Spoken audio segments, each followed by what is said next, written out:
Welcome to the Legacy Through Land podcast, where we're dedicated to empowering you on your journey to land ownership and management. I'm Tyler Markham, your host, and each week we'll dive deep into the world of land investing, management strategies, and the transformative experiences tied to owning your very own piece of dream dirt. With our expert guests, inspiring stories, and actionable advice, we're committed to helping you become a better land manager, hone your investing skills, and start building your family's legacy through land. Now, let's dive into this week's episode. We hope you'll enjoy. All right, I hope you guys are going to be proud of me. I believe, with strong suspicion, this is episode 21. Cannot believe that, as I've been working through being a podcaster and doing this business, talking about this business, growing into this business at the same time as growing into being this type of a creator. It's been a journey for sure. It's a definite exercise of discipline for sure, to keep recording every week, and no matter how busy I get in the company, to just keep on keeping on. So I am now aware that this is episode 21, and I am going to do my best to try and keep track of which episodes these are, but nothing says clearer that I depend on people that help me, the great people that help me. I've got a guy that edits the audio. Shout out to the editor. He is fantastic.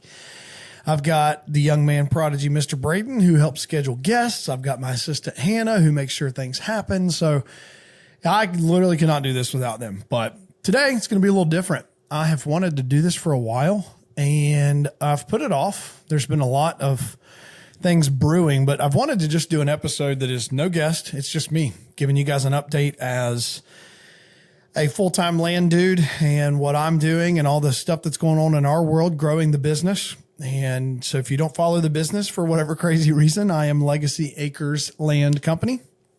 Obviously not to be confused here with the Legacy Through Land podcast. I feel like we're great brothers and sisters together, or both brothers, both sisters, whatever avatar you see these two companies as. I am with you on that. But I just want to give you an update of some of the stuff that's going on here. And I put this off because I said to myself, I'm going to take like 2 hours one day and build this entire storyboard and this whole timeline of this story that I'm going to tell you. And I just never did. I always meant to. I just never did. I couldn't carve that amount of time out to just sit and tell this story. So we're just going to go through this right from the top. I'm going to tell you guys just about everything that I can think of, because this has been one of the most emotionally trying roller coaster real estate transaction journeys that I have had in a very, very long time. And I've had numerous, emotional paycheck type closings.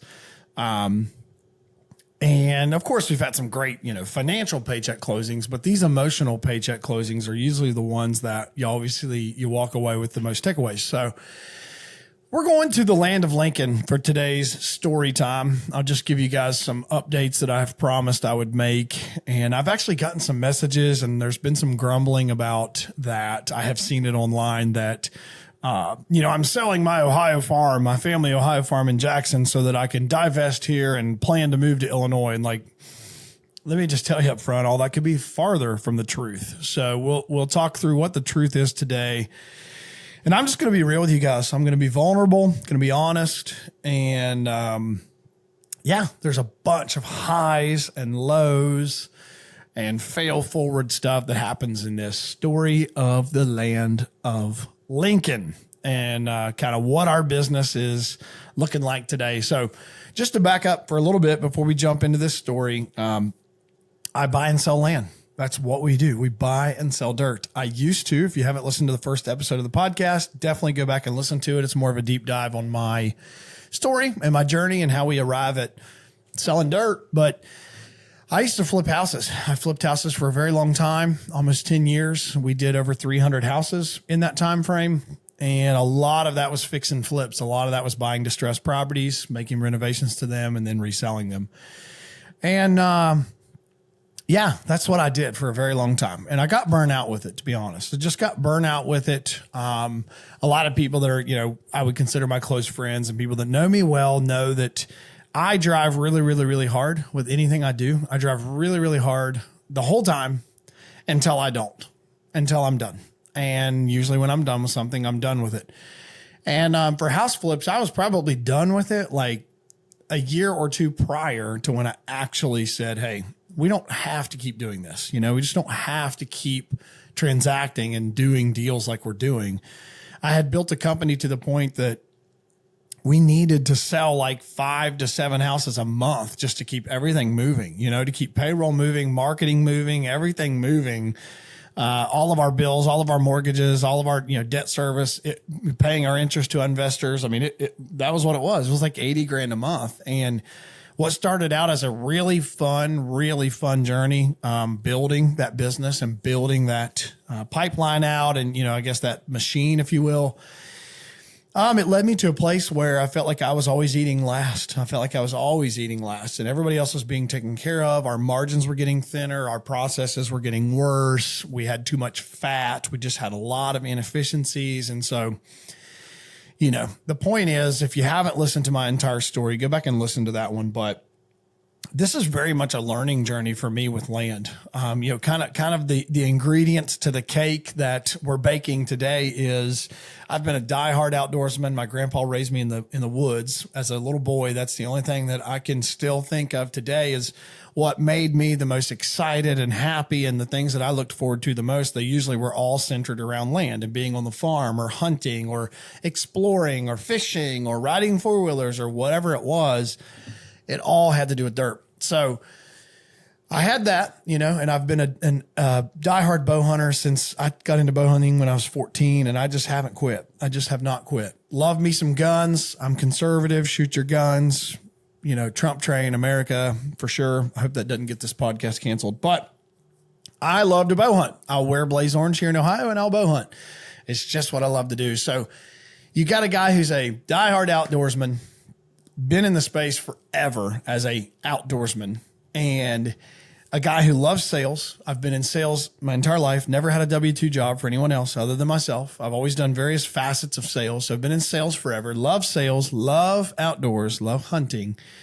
Sold a lot of real estate, got into real estate professionally and sold a lot of real estate, learned how to navigate deals and transactions and learned about creative financing and raising money and legal documents and deal structure and all the things that it takes to transact. So add that as an ingredient.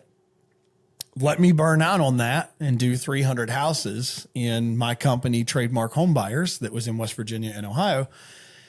Let me do that. And then it leads us to a season where you've got all these ingredients. And I just said, you know what? Let's do something different. Let's pivot. Why not put our focus on something that organically, when I wake up in the morning, I love dirt. Like, why not put our juices towards something that I just love? Take all these skill sets that I've developed and let's harness them. And so that's what we've been able to do. I promise you, when we start talking through some of these stories, and I think I'll do more of these like open updates of what my company looks like and some of the nuances of what we deal with to make things happen. Promise you, you'll clearly see that it's not all roses and it's not easy. And I will never paint the picture that you can just work 30 minutes and have 3 virtual AI employees and use Canva and you'll just make $1 million a year doing land. I'll never paint that picture because it's really hard. But what I will say is that I am happier with the team that I have now than I've ever been. I'm happier with the culture that I have now in this team than I have ever been. Currently, as of this recording, here in the early part of, it's almost mid-August now, we have 1, 2, 3, 4, 5 people, including me. We have 3 part-time, including me. And 3 full-time, including me, and then 2 part-time. So I have a team of 5 and we're about to grow a little bit, but I had a team of 15 full-time, W-2, the whole 9, benefits, everything with our house flip company at one point. And, I'm not against scale and I'm not against people that grow bigger businesses, but I think we grew improperly. And every time we had a problem in our company, I just tried to fill it with another seat and another pulse. And it was the wrong way to do it. So I've learned that the hard way. And I've built a robust company now that I'm just really happy with. We definitely don't have everything dialed. There's definitely issues every day, but I'm really, really happy with the people I have. I'm happy with the culture we have. I have really good workers and they're even better people than they are workers. So enough of just the kind of a roundabout jargon. We buy and sell land. I'm a diehard hunter. I love setting our land up for hunting. I will be totally transparent that for us, we look at the opportunity to transact on land as the opportunity to help fix a problem or fill a need for a seller. So that may mean that land's highest and best use isn't hunting or isn't some kind of a recreational play. And we do dabble in, is this a commercial piece? Is this better suited for residential housing versus farming? Is this better suited for high density or, whatever it could be, a gas station or whatever it is? I mean, we do dabble in what is the highest and best use. And the thing that I would want to say with that, because before you guys go pin me as the guy that's causing the issues in the hunting world where everything's getting split up and everything's getting divided. Listen, that is not me, because here's the reality. When we work with a seller and that seller says, hey, I want X for my property, and let's just paint a picture. It's 20 acres and they want 250 grand. And they tell you the 5 reasons they want 250 grand. The neighbor got X. I have all this road frontage. There's water right here at the road. They're building, D.R. Horton's building houses right down the street. Okay. So they're telling you all the things that is the reason why their land has a higher and better use than what it's doing today. And they want paid for that higher and better use. So the problem is I can't say, hey, what if we would do a deed restriction and promise to only have it as recreational land and never build a house on it or whatever, and we'll give you $3,000 an acre. Guess what they're going to say? No. They're going to say no, because they know there's a higher and better use. So I guess I'm not ranting here. Just be careful when you hear or think, especially from us, well, Legacy Acres Land Company, they're just selling out. They don't want to sell hunting land anymore. They're doing lot splits in Perry County. Yeah, it's because that's what the higher and better use is. And if a seller wants us to help fix a problem or fill a gap or create a win-win transaction, we have to focus on what the highest and best use is. My organic juices every morning wake up loving hunting. They love it. But I'm not too naive to not know that there can be different and better strategies for land. So for us to spend the amount of money that we do, $5, $10, $15, sometimes $20,000 a month on marketing to make our phone ring, to bring in leads that are off market, and then that lead be a different avatar or a different exit strategy than just, hey, sell this for hunting ground, and we just pass on it, like that is a really hard pill to swallow, because it takes our marketing costs and just skyrockets it if we can't find ways to make money with these deals. So I just say that to say, kind of doubt I'll ever be the biggest land splitter, developer, all that. I'm willing to let God lead wherever he wants to lead me. But my organic juices love dirt for shooting animals and having those, let's be a little less generic. I love dirt for creating those actual true legacy memories. And that's why I created Legacy Acres Land Company. When that sun sets on the west on this property I just bought for me to build a house on, when that sun sets there, I feel like having coffee right there the next morning and thinking about how blessed I am that God gave me this, this, and this, and that I get to look at this land and enjoy it. And if that's your dream, then we resonate. Okay. We're good. I'm not going to go sell a piece of dirt that's its highest and best use, is to have that happen. To have a full, a rural residential legacy piece. I'm not the guy who's going to go intentionally split that up just so we can get the highest and best dollar. We're only here to help fill gaps, create win-win connections with both sellers and buyers. And if that takes a different exit strategy than putting up a tree stand or a couple of permanent blinds and some food plots and telling you why this stand's going to be great on a northwest wind, which we actually mean all that, I'm just going to do what we need to do to make sure we can make sellers happy and we can create income to where I can continue to employ people and create a great company with great culture and great lifestyle. That's it. So we're going to talk about a story. That's just us. If you haven't checked out legacyacresland.com, you should do it. You should be on my VIP buyers list too. Shout out to Dairy Queen. Yep. They don't sponsor me, but I was in a hurry to get this podcast done. So I ran through a drive-through. Sue me. All right. We're going to jump into the land of Lincoln. Why the land of Lincoln, and what are we going to talk about? Well, I have a very, very emotional roller coaster seller buyer journey that I am finally prepared to talk about.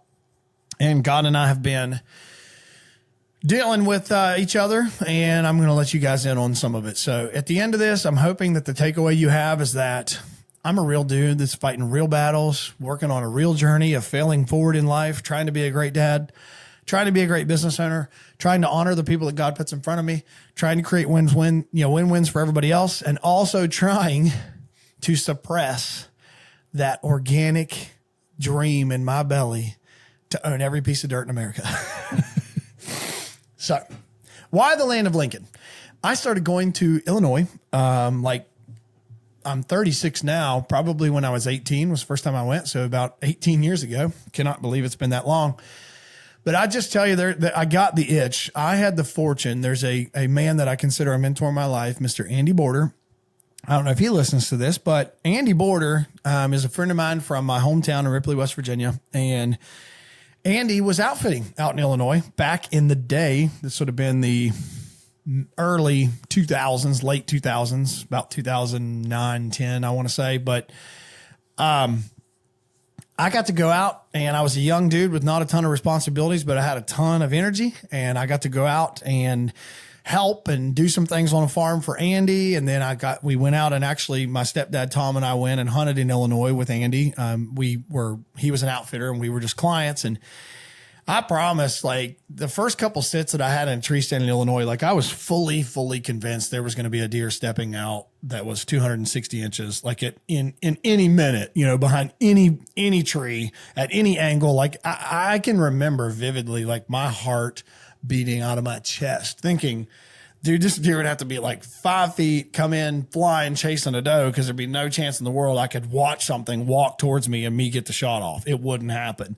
Mind you, first hunt was like middle of October. So the chances of that chase being full tilt right there was slim to none. But point being, I got the itch. I got that true Midwestern itch. And I'm just telling you, if you listen to this podcast because you like hunting and you've never hunted what I will call the true Midwest, Ohio, I don't call the true Midwest. Sorry. I just don't. Call Ohio the Mideast if you want. Some of the northern ends of Ohio are real Midwest. But point being, you owe it to yourself to go hunt the true Midwest sometime. And there is just something different about the feel in the air, the sights of the most ginormous agricultural equipment you've ever seen, the trains that are running. You can see the trains and the smoke coming off the trains from your tree stand, miles away. All the streets and avenues, they're all just a complete square on the map. And you just have these little rolling hills, up, down, up, down. There's not a lot of elevation. You get really good wind. Usually you get pretty good consistent winds. It's a heavier wind. It's just the true Midwest. I can remember one night going to dinner after hunting with Andy, and my stepdad and I were going to town. This is Pittsfield, Illinois. And Pittsfield back in the early to late 2000s was where you would just run into Michael Waddell or the Drurys or Tom Miranda or whoever you want to say. You just the Lakoskis, you just run into them. Greg and, the Kiskis, you just run into them. And there was this place called the Red Dome. It still exists, I think, in Pittsfield. That was just kind of this well-known steakhouse that you could run into those people. And I did. Like we ran into them, that we went to dinner and just randomly ran into them. And here I am like fanboying, 5-6 tables over. Like there's Mark and Terry Drury just like having dinner. Like it was, nothing normal.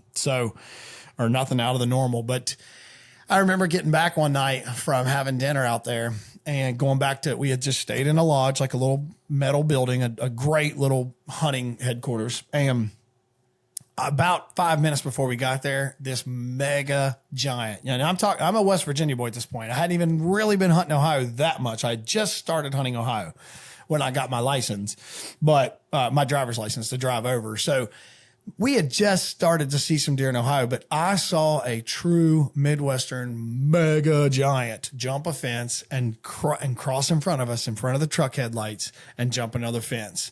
And I'm talking like, know what I know now? I vividly remember that deer, and that deer was all day 170, all day. And I'll just never forget it. I'll never forget how that felt to think the chance of that deer coming past a tree that I was hunting the next morning is real. That chance is real. And I just may never experience that somewhere else. So it was just magical. And I got the itch and I just fell in love with Illinois, and we started going. And sometimes we would have a lease out there. Sometimes we would go with an outfitter. I've been with like 3 different outfitters since then. I've made some great connections in Illinois that are, agents, farmers, outfitters, hunters. I've just made some connections over time. And I've had some absolutely magical hunts. I was able to kill a deer in Illinois in 2010 that was featured on the Drury Outdoors. I shot it with my PSE episode. And sidebar, I've gotten over it, okay? But Steve France beat me that year, okay? Go figure. He shot a 170 and it was perfect video, and my 140 with perfect video wasn't good enough. But Mr. Steve's been on Drury Outdoor staff for like 10 plus years now because of that. Great dude, great killer. But yeah, that year I lost to Steve France in the PSE competition, and now he's had a very long tenure with the Drury. So anyways, Illinois has just been good to me. It's been good to me. It's been good to my stepdad. It's been good to my buddies. I've watched people drag some really big deer out of there. And one of my other favorite things about Illinois, and then we'll shut up and get to like, what are you doing with it, is my favorite thing that is a contrast from Illinois to Ohio is you can't bait in Illinois. You know, you can't even put out mineral. You cannot do any of that. So all the stuff that we kind of complain about here in Ohio, I mean, please hear me. I probably put out more corn than any of you listening, other than maybe like 2% of you. I probably put out more corn than you do.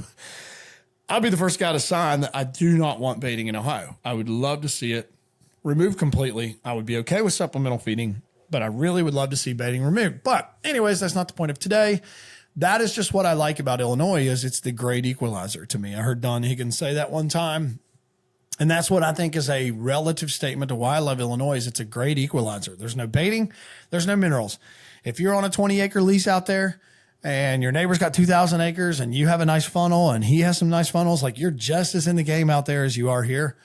You're just as in the game out there as that neighbor, because it's all about topography. It's all about scrapes, food, and funnels to me. And I just love packing up the truck. I love packing up the truck, getting your gear organized, getting all your, your coolers, and you're planning your, checking the weather and what clothes do I need to take? How many base layers do I need to take? Is everything packed? Is everything labeled? Shoot your bow one more time. Get your target, get your gear, your side-by-side, whatever, e-bike, whatever. Like, you're packing up. And for me, we take a lot of trips as a family for vacation, and those are great, and I'm thankful for them. But it's something different about packing the truck for a hunting trip. And if you go to a hunting camp, by the way, like, I am not discrediting, if you go to a hunting camp anywhere that's a listener, anywhere in the country, you know what it feels like to pack up for hunting camp. Like, it just has this palpable feel. And that's what, for me, Illinois was just one of the only places that I ever was like really packing the truck to go on a big trip. The anticipation's high. I don't know any of the deer. For the most part, most of the time when we were out there hunting with outfitters or on leases, we didn't really know the deer. I mean, very few years can I think of that we had cameras running and like really had inventory. So it was just that organic, and I just love that word right now in my season. It was that organic beauty of, you don't know what you're hunting.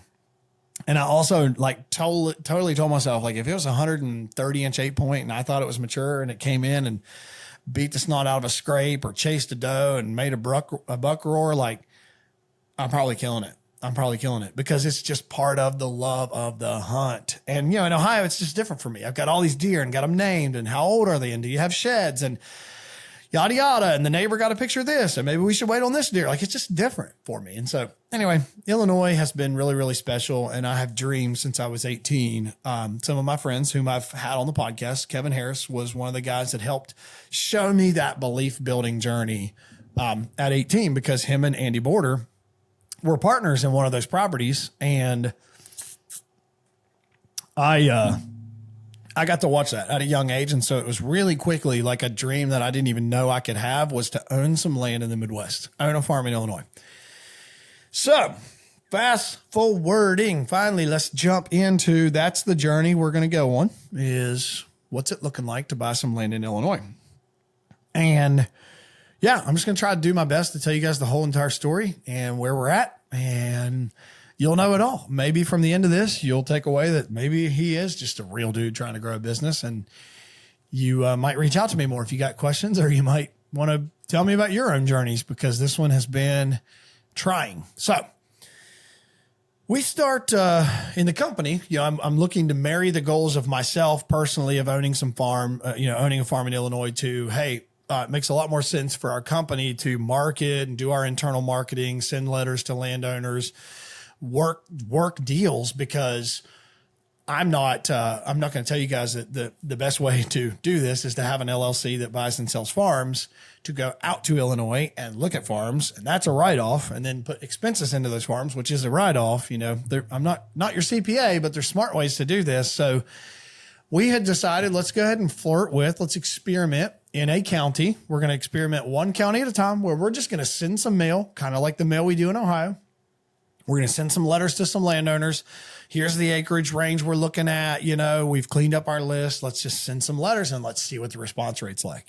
So this was a test. And my team's goal for 2025 with Illinois was to buy and sell 1 or 2 farms in 2025 as a project farm.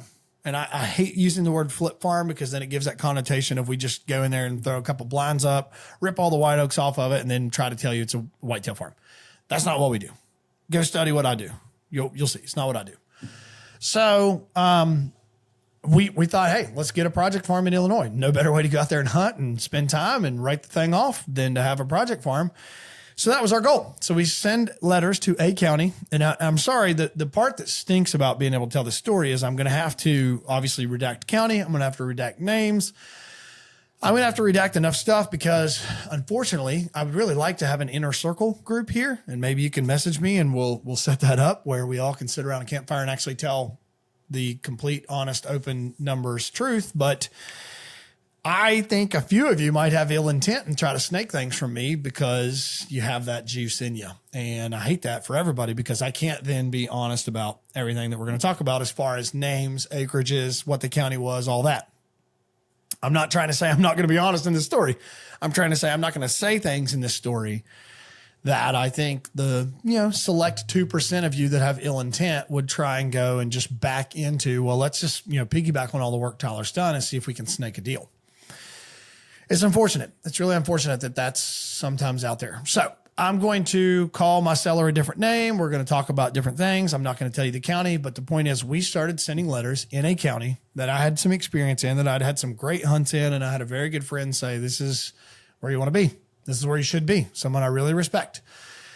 So, we send some letters. We get some calls, and they're mostly like Ohio, but I will say, backing into this, I kind of wish some of my team was on here to answer some of these questions or give their opinions, but I think we got a pretty good response rate based on those letters to where we were at with Ohio. I think we probably get a 1%, maybe 2% response rate on our letters, which is pretty good. And it's expensive to send our letters, but I think we get a 1 to 2% response rate. And I think in Illinois, we were like over 2.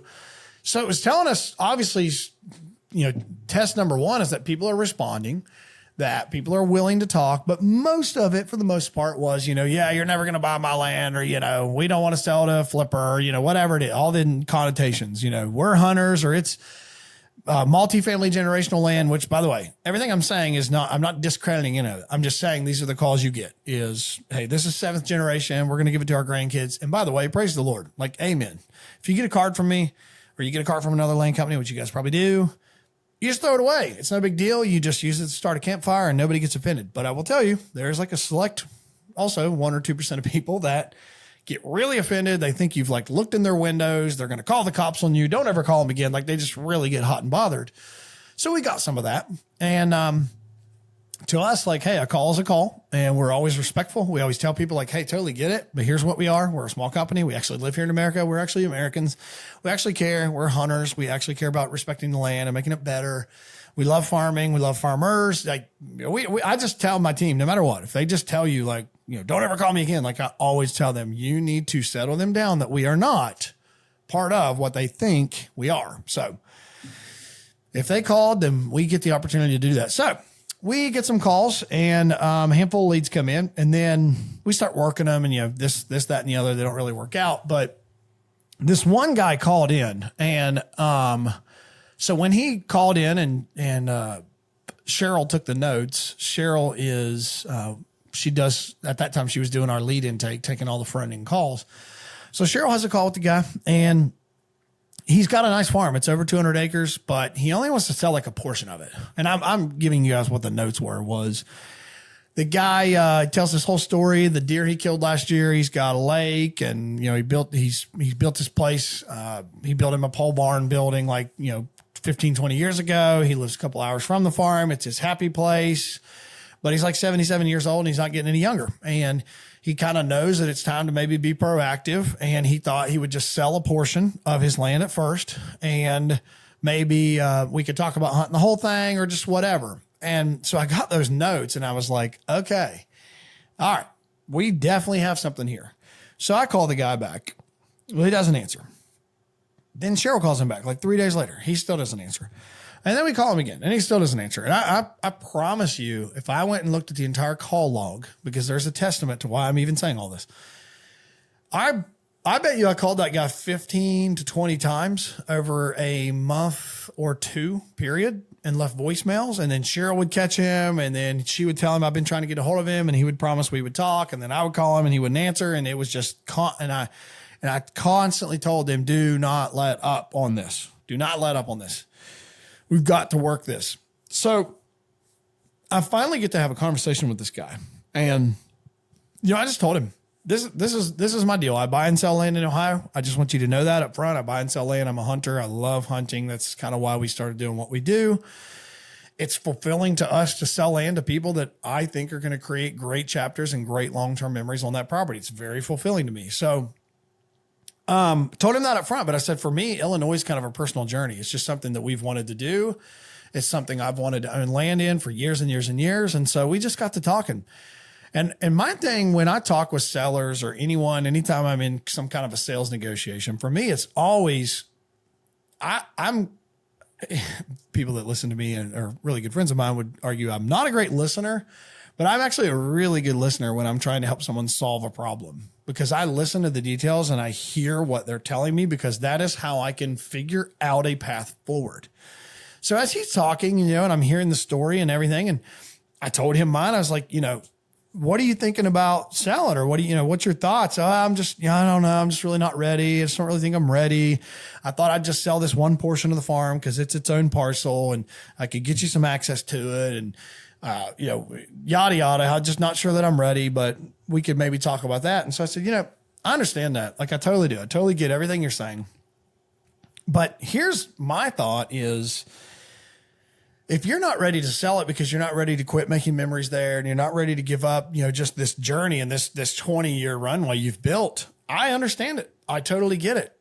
I'm not here to lowball you. I'm not here to offend you. I'm just here to say, you know what? I think there's a way we could work together. And, and this happened over multiple calls. Like, we would talk and then like, oh, well, I'll chew on it. But then he wouldn't call me back. So then I call him back. And finally we had the conversation where, look, this is just my idea. I'm just thinking out loud, Mr. Seller. We're going to call him Greg for the sake of this story. His name's not Greg, you weirdos. So Greg and I, we talk and talk and talk, and I understand his situation. It's a great, happy place for him. He's more of a fisherman than a hunter, but he's got a beautiful farm, almost 100 acres of tillable. It's a couple hundred acres of farm, woods, fields, great access. I mean, this thing was east access, which for me is really big out there. You got a lot of your best winds coming from the north and the west, or a northwest wind. So I like to have east access so you can get into a property without the deer knowing you're there. It's not that you can't from other ways, but if I was picking ideal, east access is it. And this farm was like off a dead end road, east accessed into it. He had built a little pole building. He had county water out to that pole building. I mean, he checked every single box that I could make up that was part of my dream farm. And so, I told him, hey, I'm just thinking out loud here. What would you feel? How would you feel about the idea? Like, and we can talk more about this. I could tell the whole time, anytime I would talk to this guy, this is a tailgate conversation. Like, we don't need to be, we're not putting this deal together over the phone. It's not going to happen. Somebody needs to get in the truck and go see this guy. So I said, I'm posing a scenario here because I'm hearing you. And then and I've told you my position. What if we were to structure something where, if it's really not about the money for you, but you just want to get a price where you feel like you're selling at a good price and you want to feel good about it? What if you finance this property to me for a portion of years? And during that term that you're financing it to me, you can hunt and fish with me. I'll do all the work. I'll do all the stuff and you can hunt and fish with me. And he was like, now that, that's an idea that I could be interested in, because I just wouldn't even sell right now at all. I just wouldn't even sell right now if it meant I had to give up being able to hunt and fish. And I was like, and he said, so I kind of like that idea. And I'm telling you, at that point, I knew we are getting in the truck. We're going to Illinois. We're going to play ball here. So I have a partner buddy this whole time. I have a partner buddy. I'm going to bring him on here. We're still very good friends today. And we've been hunting Illinois. He's been out with me once. And he had a bunch of great hunts. And we had always said since then, hey man, like, let's just get something together. Let's get a long-term investment in Illinois. We both it's stupid, right? It's stupid. It's not, but it's stupid to buy something that you might spend 2-3 times a year on, making a monthly payment, all that stuff, driving 7 hours away, whatever it is. It's stupid on paper, but it's not for a long-term investment. And we get the fringe benefit of hunting and enjoying it.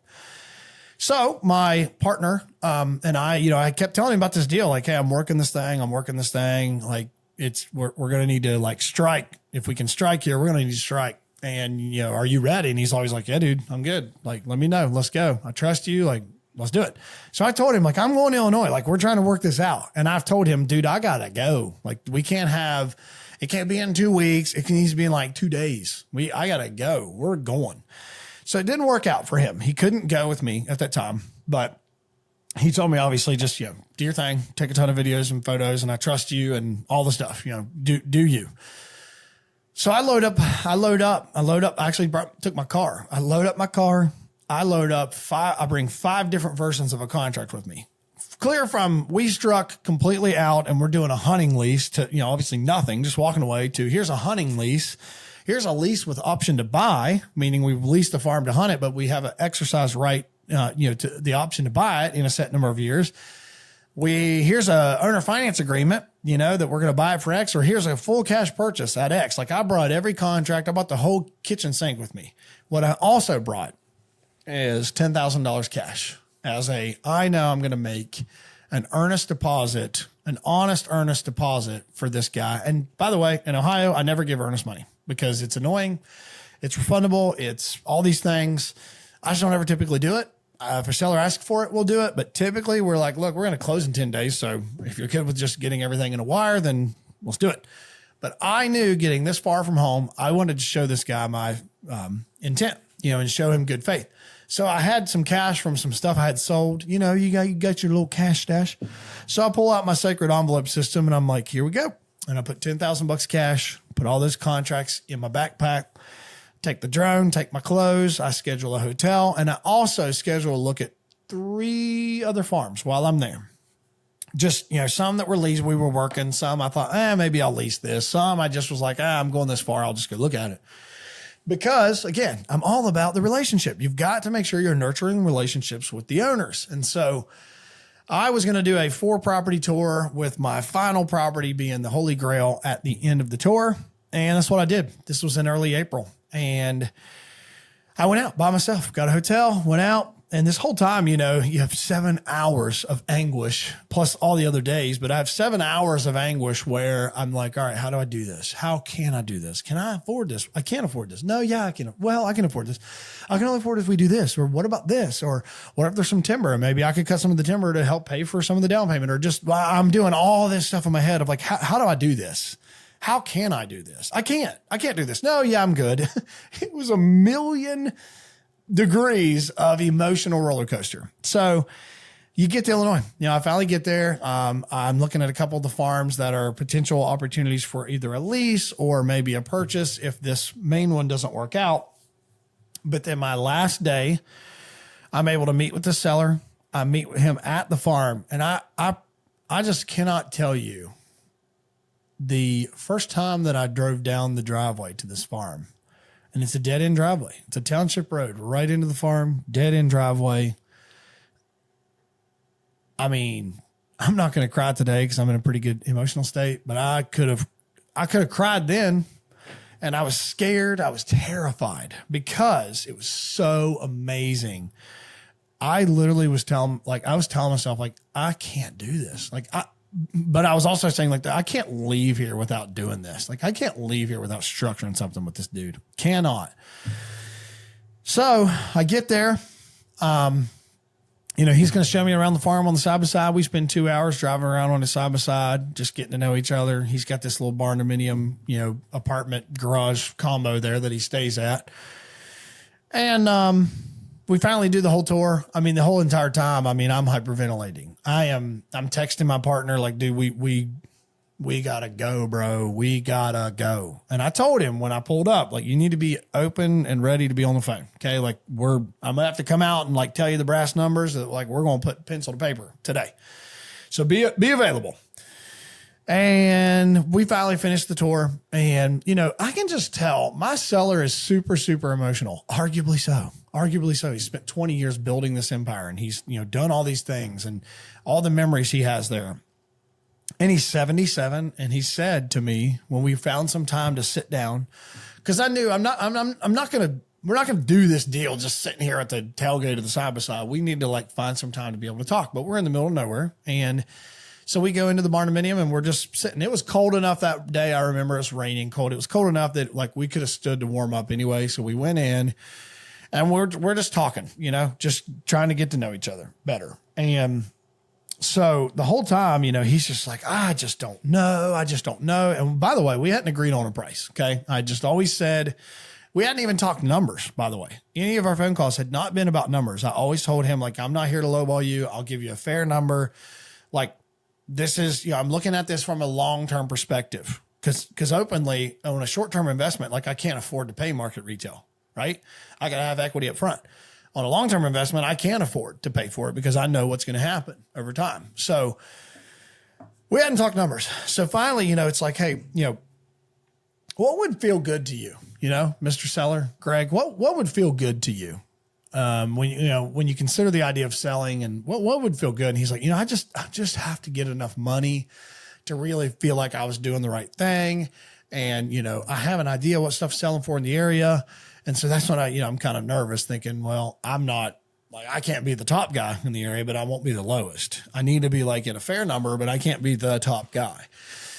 So, we had agreed, at a number that was very good. It was a good price breaker in the area. It was no smoking deal, but it was a very fair price in the area. I probably could have sold the farm for like $1,000 more an acre at auction, potentially.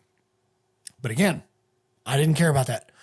I knew I'd have equity at this number, but here was the big thing. You know, we talked about the owner financing and I said, Greg, like, and by the way, I just keep saying Greg, cause that's who I'm going to tell you it is. It's not. I said, Greg, you know, when we talk about this owner financing component, the thing that I love about owner financing and us being in some type of a partnership together is that because there's no banks involved or no one else or no traditional lending structure, we get to make the terms. And so for me, what I think is great for you as the seller is you're going to make an interest rate on your money where you're making a monthly, you know, I'm giving you a monthly payment. I'm giving you money down and you're going to make interest on that money during the term that you get to stay here, hunt here, fish here, do your thing, use it as normal for these next 5 years because we had agreed to a 5-year term. So I'm not going to tell you my price breaker purchase, but I'm going to tell you that I was going to have to put $250,000 down and I was going to be able to finance that on a 30-year note. My purchase price, I was going to finance the balance of the purchase price on a 30-year note. So a 30-year amortization schedule and a 5-year balloon. And I was going to have to put $250,000 down. And so what the deal was we were going to both put down $125,000. And when I was going to Illinois, what has been a huge blessing for me, and I just want to open all this up because the last thing I need you guys to hear on all this is like that I'm some rich guru or whatever. I've worked really, really, really hard in real estate for a long time, and I had afforded myself some opportunities that I had sold an Airbnb and I had sold a rental property. I was going to sell like 4 rental properties and I ended up selling 2. But I ironically, out of selling this Airbnb and selling these couple rental properties, I had about $125,000 in equity that I needed to do something with because I didn't really need that money. Okay. But this is just the power of what real estate can do for you if you hold it long term. And I'd held some of these properties long enough that we had built some equity. And so when I sold them, I had about $125,000. So what I knew in my head was I need to do a 1031 exchange, which is a like kind exchange. Again, I'm not an attorney.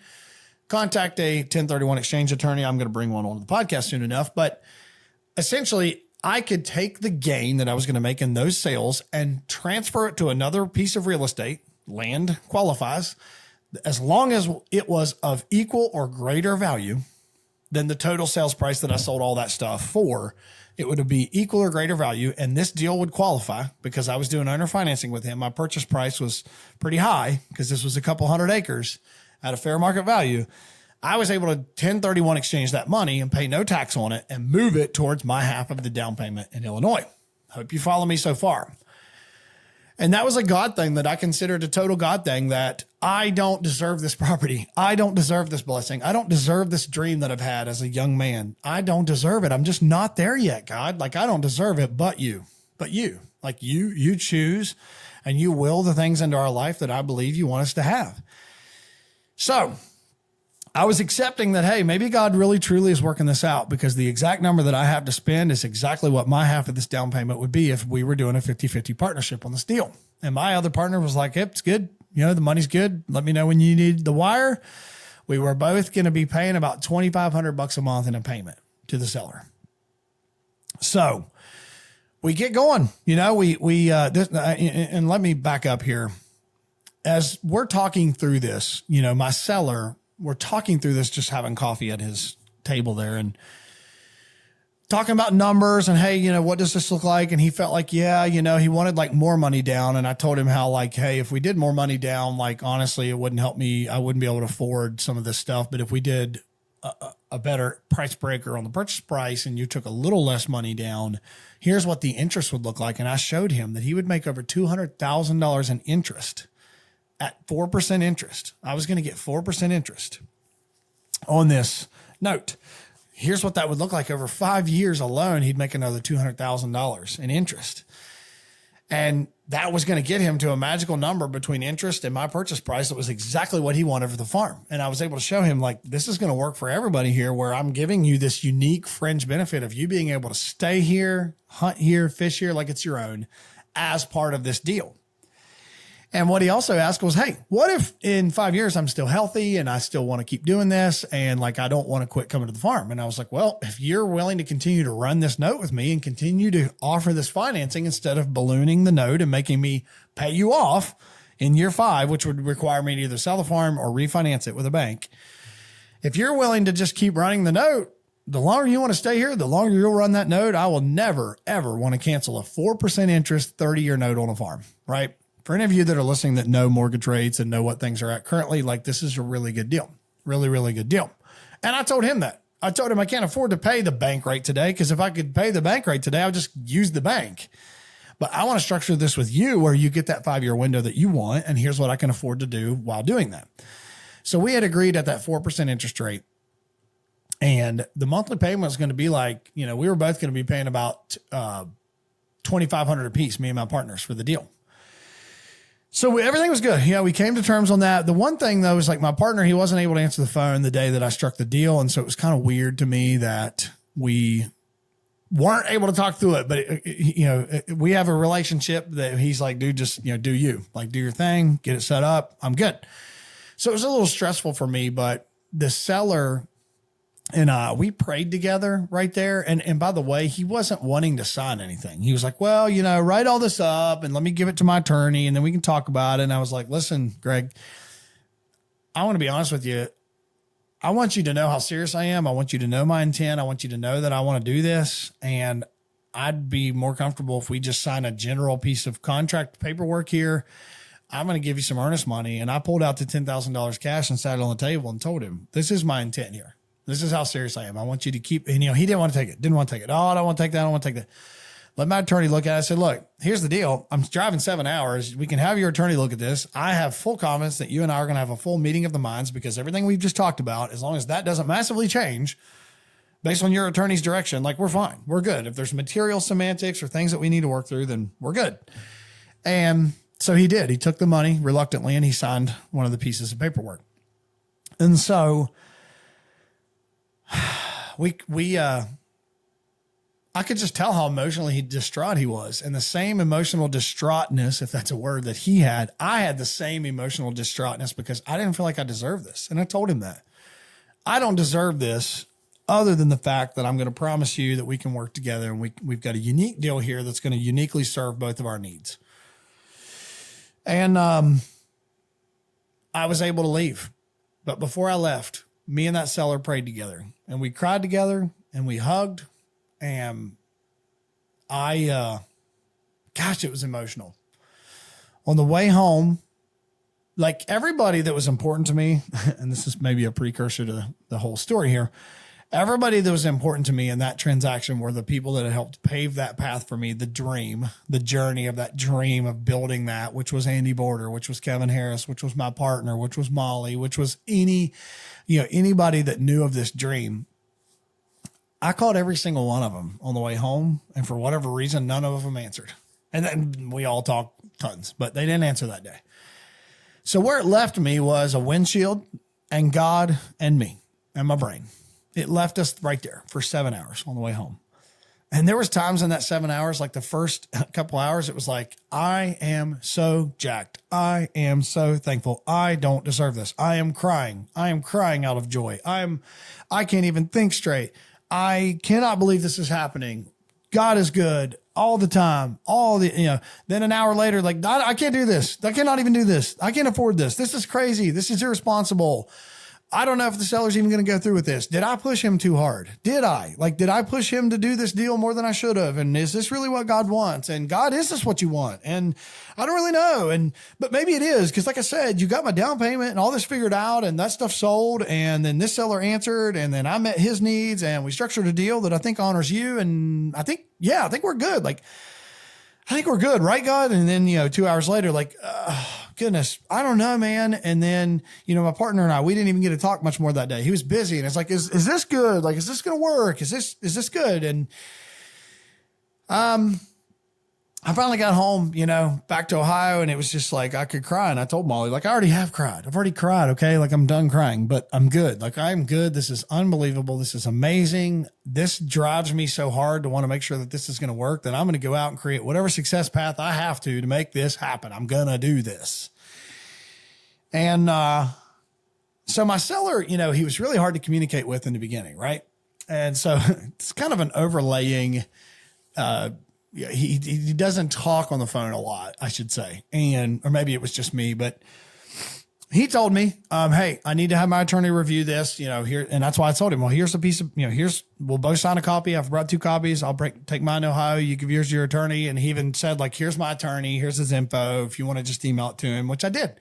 I got home, gave him a whole download email, professional, ChatGPT it up. Let me know. Well, I don't hear anything. Like, I don't hear anything for like a week. I don't hear anything. Then 10 days, I don't hear anything. And I call my seller, like, hey, I've sent this to your attorney, just checking in. Cause I kind of knew, like, I don't need to push him. We've signed a piece of paper and I have $10,000 earnest money given to him. Like, we're good. Nobody needs to freak out. So I'm like, hey, I sent this to your attorney, and what's going on? And he's like, I haven't heard anything. And, could you send him another email? Try to call him, try to call the guy. Never answered. Never, by the way, the worst attorney I've ever heard of, worst attorney I've ever dealt with. Really, really, really underserved his client, like really pathetic. So, cause I've been around a lot of attorneys. I've worked with attorneys and I use attorneys myself. So I kind of know. And in my own business, like if you call me 4 times and leave me 5 voicemails, like I'm going to call you, right? Eventually, if you're working with a client of mine and you've given $10,000 to, and you've agreed to a substantial purchase price on a big farm that is a client's, lifetime farm. Like I'm going to answer your call, right? Nothing. Never could get a hold of the guy. He has a Google Assistant voicemail. Just, it was just pathetic. Like you call, finally get a receptionist. Yeah, I'll let you, talk to him. He'll call you. Never did. Never responds to my emails. Finally, probably 3 weeks in, he calls me and he's like, hey, a couple things aren't going to work here. This just isn't going to work. The interest rate's too low and there's just a couple things that are going to create problems here. And I was like, I let him talk, but I was like, hold, I don't know if you understand. Like, I think you don't understand that he signed a contract. Like we have a signed and he was like, you're really? And I was like, yeah, like we both, everything that we're talking about right now, we agreed to in person, wrote it all in, set it up, and I gave him $10,000 earnest money and he signed the contract. And he was like, you have a copy like where he signed it? I was like, yeah. So I scanned it to him, scanned him the copy. And because what I'd first sent him was just an introductory email and all that. And the unfilled contract, here's the material terms. So I scanned him that and he was just like, yeah, I mean, I didn't know he signed it. Like, I didn't know he didn't tell you he signed it. So like, if we have a problem again, like let's work through this. What are we needing to work through? So like, eventually it comes to the point of, hey, now I'm communicating with the attorney more than my seller. Me and Greg are not communicating as much. I'm communicating with the attorney, and Greg was already, hard to communicate with, doesn't love being on the phone. So now I'm communicating with this pathetic communicator attorney. And this attorney is like, hey, he's just really having heartburn about, like giving up the living space, and come to find out after, like, I think this deal's falling apart. Like, I just think he's going to fizzle out and not even do it. I think he's just going to not do it. He's not come to peace with it. I even sent him donuts like 2 days after I got home. I sent him donuts to his house because it was the only deliverer we could find, with a note thanking him for working with me, and a picture of me and my family, and a picture of my partner and his family, and just, how we believe that we can serve him, and we're appreciative for the opportunity. And I never heard anything from him. So I thought, that's weird too. But again, he doesn't probably care. He is not my age. So, all good. Well, the attorney, after finding out he had a signed contract, he finally gets back to me weeks later. I'm trying to fast track some of this, but he gets back to me weeks later that, yeah, we've got some issues. Like, Greg just, he's having a hard time giving up the access to the living quarters. And he would like to know if we do this deal, could it be modified in your contract that he has exclusive rights to the living quarters of the property, to this barndominium.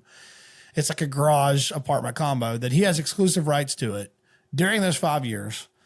And there's a camper on the property, and that we basically, long story short, agreed to, well, then the camper can be thrown into the deal. I'll use the camper during this 5-year period, or I can bring in another camper or a tiny house or whatever, but I'm agreeing to give him exclusive use of the living quarters, and we'll have shared use of the garage space to keep our stuff in. And I said, that's fine. As long as I can hook up to the utilities to have my thing, that is totally fine. And saying, it starts to, when you look from the outside in, like, it starts to feel like, all right, we're getting a little sexy on all this stuff. Like, this is getting a little heavy. I feel like if we have a good purchase price per acre, that we have a good meeting of the minds, we're putting a substantial sum of money down, we're paying all the closing fees. Like, it's getting a little hairy, but we worked it out. So we have this shared, use of the garage, and then we have this exclusive use for him of the living quarters. And what I honestly believed the whole time was, sorry, I'm getting a lot of words in here. I believed the whole time that my seller and I just needed time to get to know each other better, and that we would do that through the process of the ownership. He would see all the work that I was going to be putting in, and how, I'd make the farm better, and how he could benefit from that, and all those things. That I would be lifting a burden from him with responsibility. And, we had even agreed that he has a crop share agreement with the farmer, and I was going to, take that over, and I was going to communicate with the farmer. I was going to be obviously paying all the fees. I was going to be buying the property. So, I was going to take on all the responsibility, the taxes, the insurance, everything. It was all me. And so I felt like, after a year, like, things will probably settle down. It's all good. I'm getting to accomplish my dream of owning a dream farm out here that is beyond better than what I ever could imagine. And he's getting to accomplish his dream of still being here for this many years and losing a lot of the liability and responsibility at the same time. So yeah, I just trusted that he'll settle down. He just doesn't know me well. So that's fine. Like, I'm cool to earn his trust after we close.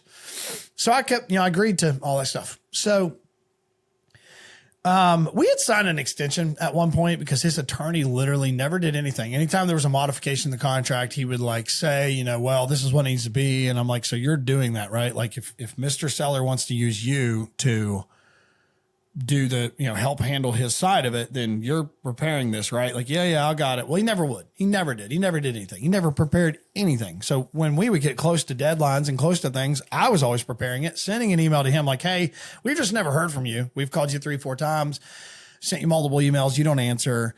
We've never heard from you. Have you started the title process? Because typically in the Illinois, the seller picks the title attorney. And of course, they hadn't started anything. So we also start that.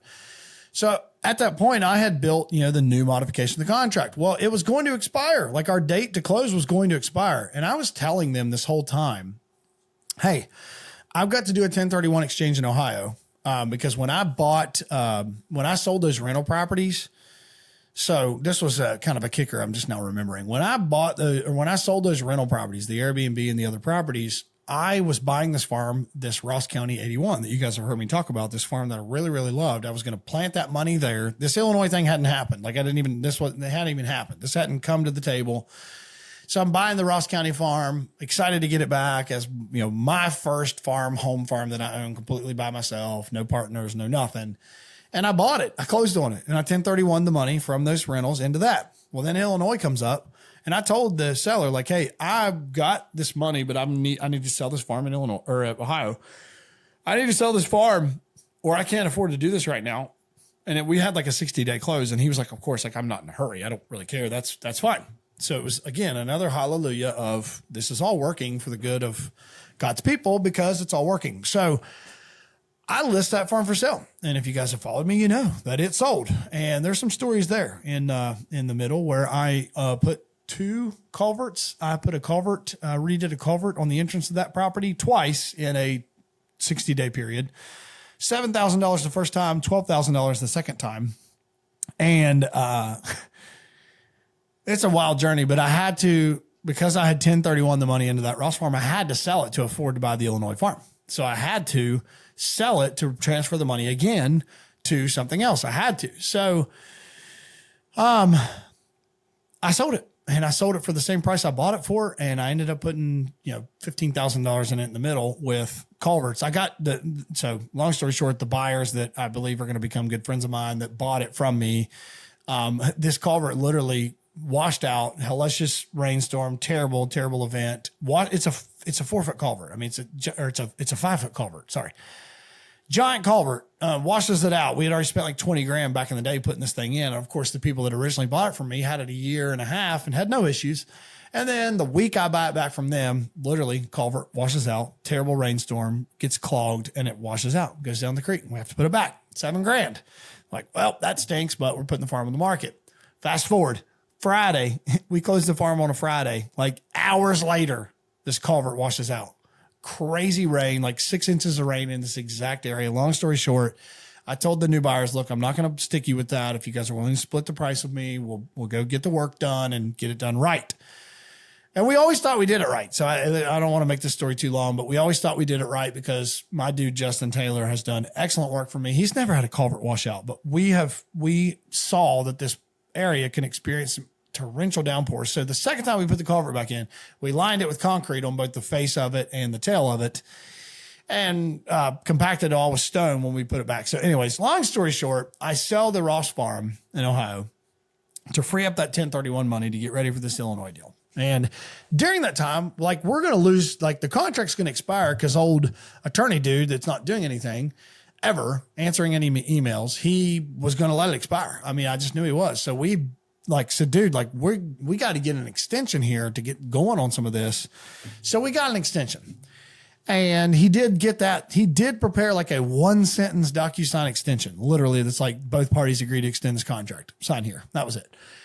But he was supposed to rework this entire contract because it was supposed to have all these things in it. And we were going to do a contract for deed instead of a true owner finance deal. This stuff that is more semantics I could deeper dive into on another podcast of what all this means. But we were neck deep in getting all this done. So we finally get an extension and, build some runway. So in the meantime, because we've gotten this extension, because my seller keeps wanting to work with his attorney and we had, I promise, like 6 versions of the contract by this point, every time something would be different. Then this, and then the seller wants you to insure the structure instead of him, but he wants to keep the utilities in his name so he can maintain the usage. And then there's this personal property agreement we need to do that you might buy his equipment from him one day, or you might not, but he has the right to leave it there. And like, there was all these little semantics that we could continue to work through that would involve changes to the contract. And so we had like 5 contracts, that we had revised. And so the final, like, hey, this is the holy grail. Here's the actual amortized schedule. Here's the whole thing. Here's the exact monthly payment. Here's this, here's that. All this is done, but no one's ever signed our newest contract. He's always had the original one signed. No one's ever signed our newest one because my seller was supposed to get with his attorney, meet him at his office, go over the contract and sign it. Well, that never happened. And my seller could never get a hold of his dude. He could never get a hold of the attorney ever. And he would tell me, you email him too, call him first thing. Maybe if we call him first thing in the morning, both of us, we can get him. And again, I'm just trying to play ball normal because this is who he wants to use. I quickly would have been like, dude, this is not your guy. This guy's not good. But I was just like, whatever, you want to work with this guy. So, this is probably one deal we do together. So it's fine. It's fine. We'll work with your guy. So, we never get this fully final, executed deal. But in the meantime, I engaged with Chicago Title, which is a national title company, and we tell them about this parcel and, hey, here's what, this is what we need, and we need a title search done. Well, that takes like 2 to 3 weeks in rural areas because they have to send a title abstractor. They go to the physical courthouse that the property resides in that county, and they have to do a full title search. And so we're trying to get all this done because we know, hey, there's a closing coming up. We've got our money sitting in escrow. Like everybody's getting their ducks in a row. So we get this title search back, and there's only one parcel, but there's 3 total parcels on this property, and they missed 2. They got one big parcel, but then there's 2 smaller parcels that they missed in the title search. They didn't search them. So we got the commitment back, and we're like, hold on, what is going on? So they literally like, yeah, man, we totally missed it. The title abstractor that we sent to do it, we are going to have to send them again, and it's going to be a couple more weeks. We're like, oh, that's amazing. That's great. So at the same time, I'm on a family month-long RV trip with my girls, and we're navigating all this stuff while I'm on the trip. Sorry, drink break. Hold on. We're out on the road, and I'm talking with my partner at that time, and we're in Nashville. Actually, it's CMA Fest. It's CMA Music Fest week or whatever they call it. And I'm down on the Music Row in Nashville, whatever they call it. And there's all these bands and all these things, and we're just talking, and I can just kind of tell, I think that this is not going to be as good a timing for them as what they thought. And long story short, my partner and I agreed that it probably wasn't a good fit for him and that I was going to need to find another partner. And this is like 30 days before closing. And you want to talk about stress? I mean, I just at that point was like, all right, am I manufacturing this? Like, am I manufacturing this? By the way, my Ross farm is already sold by that point. Like, it's gone. I've sold it. Like, what's going on here? Am I manufacturing this? And so I start making calls, and there's only a select few people that I would call to say, hey, like, do you want to be a partner in this? Like, let's be honest, I don't want a partner, but I only want a partner who wants to do this how I want to do this, which is like, we're both going to know we're going into this. It's a very boring investment. It's just a long-term thing. We both love to shoot deer, and we want to manage a farm and create, Midwest memories. And I just like, it was just stressful. Like, it was super, super, super stressful. And I thought, my goodness, after all I've brought this seller through, and we've gone on the ledge, off the ledge, on the ledge, off the ledge, we're back and forth, we're crazy. Like, here I am going to have to like tell him that I need to potentially extend this contract. Luckily, his attorney extended the contract way longer than we really needed back in the day. So we had like a lot more runway than I really thought we needed by like a month. He was just like, let's just make sure. So he extends it way out. So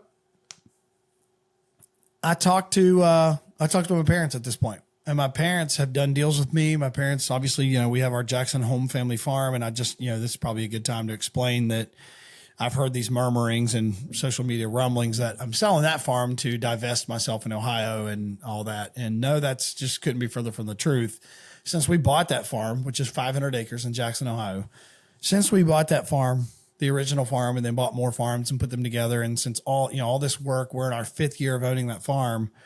I've moved to Columbus in that time. My parents aren't getting any younger. They're not as diehard hunters as I am. And I've done mostly all the management on that farm. I've kept that farm up and trying to grow a company, be a dad to 3, be a husband, be an hour and a half away, all these things. The short version is that farm has become a strain to both my success as a professional and my success as a dad and my success as a husband and all the things in the life that we're living here an hour and a half from it, and the amount of management that I want, to take place there. And for my parents, it's just been a long-term stable investment. So for them, it's created kind of a responsibility that they don't love. And I can't afford to just buy them out. I can't afford to just buy 500 acres. Like, I don't know if you guys have, me just misunderstood, but I can't afford to own that big of a farm. And I just couldn't bring myself to see like portions of it sold off and me own portions of it. I just felt like, you know what, the only thing I could do here is have a clean slate and we'll bless that farm to somebody who has the same vision and passion that I do that can have that whole 500 acres. So, at the same time, my Illinois deal starts to fall apart. I'm knowing that my stepdad is potentially, we're not going to have this 500 acres that we've spent a lot of time together on. If it sells, I'm going to kind of displace him as a place to hunt. And so I thought, this could be a beautiful thing that they step in as a partner on the Illinois deal. I do all the work. He gets to come out with me. He's been out there multiple times. I'll set it up for gun hunting like he likes. And this will be awesome. We'll do this together. I just need help. I just need some help, and let's do it. And so long story short, they said, we think it's a great idea. And I mean, I just couldn't thank God enough. Like, here it is again. I'm figuring it out. Here it is again, making this thing happen. It's going to happen. So I call my seller just to tell him, hey, like normally, this would be a scarier phone call. And I just need to be honest with you that my partner doesn't feel like it's the right timing for him. And, and all the things that my partner had said were legitimate concerns are legitimate concerns. Like, he owns land in Ohio now. He's from West Virginia. He's got kids, business. He's a great man of faith. Like, it was all legit, like I said earlier, how much will we get to use this? How much will I get to go out? Well, if our seller's going to have exclusive use of the living quarters, where would my family stay if they came out? And I don't want to keep them from coming out, and also don't want them in a skank camper. It was all legit. Okay. It was all completely legit. So I started feeling like, man, this could be problematic, but here comes my parents and this opportunity to work together. And it just felt great. It felt beautiful and perfect. And, so I was able to tell my seller that. I was able to tell him, and he was actually excited. He was much more excited about that. He said he felt way better about that than, me having to have a brand new partner or somebody else, that this is family and that my stepdad's his exact same age. And I said, you guys will probably hit it off. You probably drink coffee together, never even hunt. And, for me, that's awesome. So I was good with it. Everything was good. And it was just like, what a blessing. Again, emotional roller coaster. I mean, I'm on Music Row in Nashville hearing that my partner probably can't do this deal. And my wife knows that that's the call I'm having, and that we're talking for an hour while my kids are trying to like show me bands and all these things. She knows that that's what's happening. And, man, it was just a ton of soul searching through all that. And so we find, we get closer. We have this title issue that, hey, we've got to rush these parcels. The title commitment's wrong. And it's funny because the attorney who has almost done nothing the entire time, never updated a contract, never got to meet with the seller to review the contract, never nothing. He's the one that finally reviews the title commitment in email, because we would CC and send him every email about everything we were doing just to keep him in the loop. We would just never get anything back. And he's the one that's like, hey, I think the title commitment's wrong. Like, this doesn't look right. And we were like, what do you mean? And that's when it came out. Like, yeah, there's 2 parcels missing in this entire title commitment. And then we have to call Chicago Title, and they're like, yeah, we totally missed it. And they have to send a guy out. So, of course, they rushed it, and they rushed the title search and got it to where, we're going to be able to finally move forward. I have money sitting in escrow. Like, in escrow means at the title company, their bank account holds money. They don't disperse funds until everyone has signed, everything's secured and delivered. That's why we love title companies, is because they do the work to make sure everything's legit.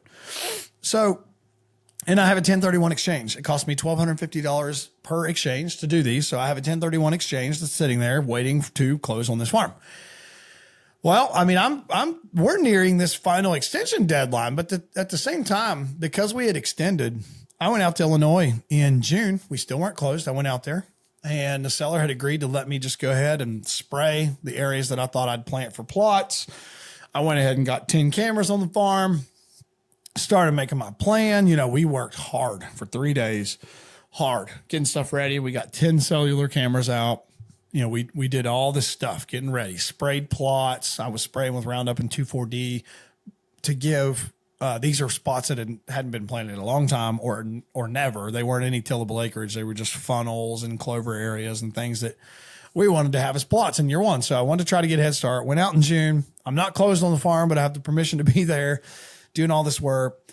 And I took out, I got to think through this. So I went again in July, and in July I agreed to lease 2 farms. So I actually leased 2 farms, that were part of those original leads that I was walking when I was there, in April. I leased 2 of those farms because, I knew that with the agreement that my seller and I had, even if his farm was a great headquarters and that of course I owned it and things were good, if we were going to need to like tiptoe around in year 1 or year 2, or if I brought out employees or anybody with me as friends, like I wanted them to have places to be able to hunt. So I went ahead and leased these other 2 farms that were 30 minutes both directions from mine in order to have, some space for everybody. And I also knew like if, there's only one big deer there or whatever in year 1, then like I'm not going to overpressure it. Or if my stepdad was the one hunting, then great. Like I'll run and gun. I'll go bounce on these leases. I had no problem with that. And they were reasonable prices. So I went in and leased them. So in July, we went out to do like, hey, we're going to do like the full setup. We're still not closed. We still have not closed on the other farm, the main farm. We're going to do the full setup on everything. We're going to get the leases done. We had sprayed at those leases as well. We're going to get the leases, more spraying done and a new lease. And then we're going to get blinds put up and like, we're going to do this. We're going to do all this stuff. So we go out like, I'm trying to think. Middle of July, we go out again and we start to do all the work on those leases. And I delivered 2 redneck blinds and 2 platforms to my farm in anticipation for closing. And so they're sitting in the yard kind of the house area. And I brought out a couple like stand sticks and just some things. And, it's crazy because during that trip, like I had finally, all this stuff had been worked out. Title search was, close to being back. New partnership with my parents formed. Everything's good, right? All the kinks have finally been worked out.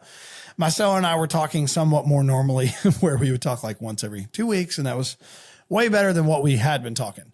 He's a great guy. Like we have no problems. He just, this wasn't mega high on his priority list. So, I go out and I've got, Brian Tanner's meeting me.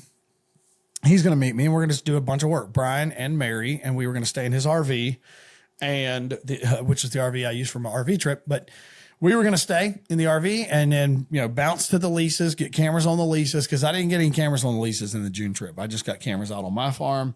And we were just going to, run and gun. And so they have traffic issues. They have work issues. They weren't able to leave Ohio until like 5 p.m. that night. I was in Illinois by like 2 p.m. So I go and do a bunch of work and I'm just doing my stuff. And so it becomes an insane downpour. I'm talking insane downpour. Well, Brian's not there with the RV yet. I don't have I don't have any use of the living quarters of the house. I just have the garage. There's electric, obviously. There's electric and everything, but there's just the garage. And I'm just trying to find things to do to keep myself busy because I don't have anything to do yet. No one's there. And it's dark by this point. So I start building these redneck blind platforms. Like they're all, they're just in a box. And it was an insane storm. Like I'm a man's man, like I don't get scared of anything. But we're talking, I could hear trees cracking. I could hear whipping. I could hear chaos. And I'm out in the middle of nowhere in a bunch of ag fields with just fence rows of trees and then some big timber behind me and just, it was very eerie. The lights started to flicker in the garage. This is about like 8 p.m. and Brian wasn't going to be there till midnight. So like I've got my truck with me. So I'm starting to kind of do the math like, well, worst case scenario, I could just go to town or hang out in my truck or like do something. But I'm tired at this point. I'm really tired. So I just start putting these blinds together. And my seller had a radio there in the garage. So I turned the radio on. I get it to like Air One radio or something. And I mean, all these just really good Christian songs start coming on. And I'll be honest, like it's a super spiritual time for me. It was a super, super spiritual, just holy time for me because I was on my own in the middle of nowhere. And I just felt like I was experiencing that Elijah mountaintop moment with God. Like I felt like I was experiencing that time where, and if you don't know the story I'm talking about, please, no Bible scholars put me, on trial here. But basically, when Elijah's on the mountaintop, he's waiting for God to speak to him. And, here comes the fire and he doesn't speak to him in the fire. And here comes the wind.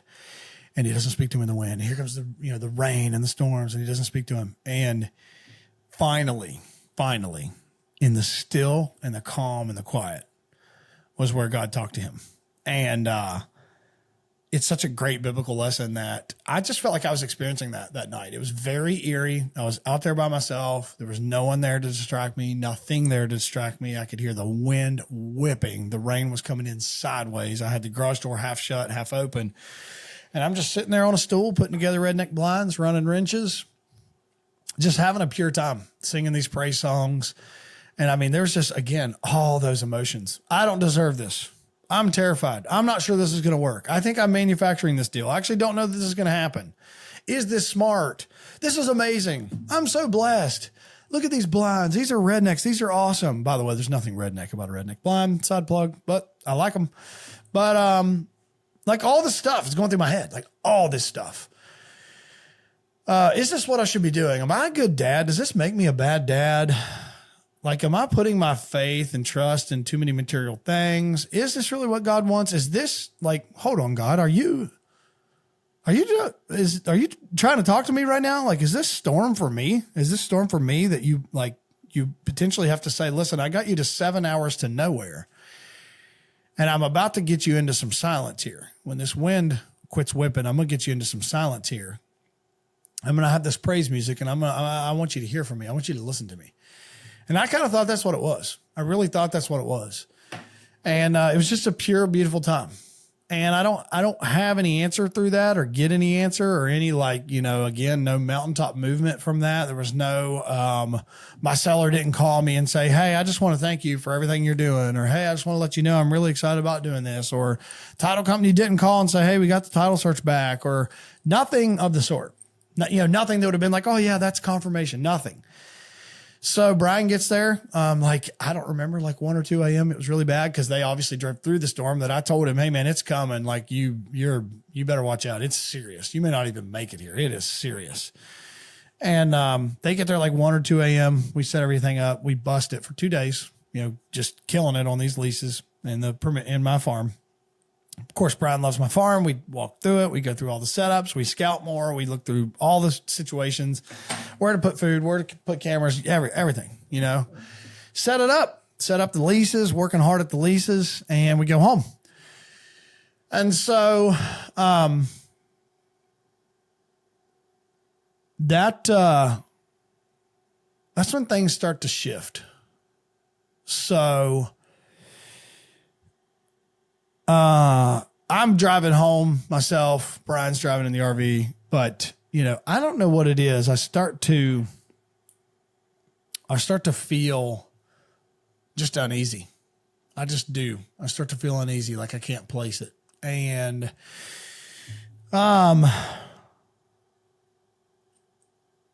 obviously the days that Brian and I were on the farm and we were walking through stuff and looking at all these beautiful soybeans and this timber and this water and just all this stuff and my access and the barn dominium and all these things, it was just like, dude, this place is awesome. So I got myself talked off the, emotional edge those 2 days of just the emotional paycheck the farm gives me being there and just how amazing this is. And goodness, this is going to be awesome. And this fall is going to be magical. And I can't even believe it. Well, I started to feel pretty uneasy, and I also started to get questions from my parents that are very valid questions, but were, kind of from the campus of worry, how do we know how much the crop, income average has actually been on the farm? And, hey, if you want to put improvements into the property, we need to talk through what those are going to look like, because we want to be pretty passive. And if you want to make improvements, we don't know that we want to be involved in that. And we could, just things that are all valid. They're all things that we needed to talk through and build this business plan. And we were working through an operating agreement and all the things you need to do to just make it happen. And man, it felt heavy. It just did. It felt heavy. And so I've got a guy in my life that is definitely one of my mentors. He's one of my real estate and business mentors for sure, but he's a spiritual mentor of mine as well. And his name's Brad Young, and I'm going to bring Brad onto the podcast for sure. But Brad is a friend of mine that I've met through real estate, lives out in Arizona, and just a guy that I think the world of. And he's one that I can kind of have as my sounding board. And I hope you guys, if you're listening, you have people in your life that are willing to tell you about your blind spot, because Brad's one that can tell me about my blind spot. And when I mean my blind spot, like the stuff that maybe most of your friends would never tell you, or people that know you, have known you for 20 years, would still never tell you unless you ask them. Like, hey, what's something about me that is just me, but I may not know it? That's your blind spot. And so I was at my farm in Jackson, our home farm in Jackson, those next couple of days, and Tom and I were talking through the Illinois deal. Tom's my stepdad, and we were talking through the Illinois deal and just semantics and, operating agreement stuff. And, we can't close with this LLC until we get this operating agreement built, and yada, yada, yada. It's all these things that are just part of a transaction. No big deal.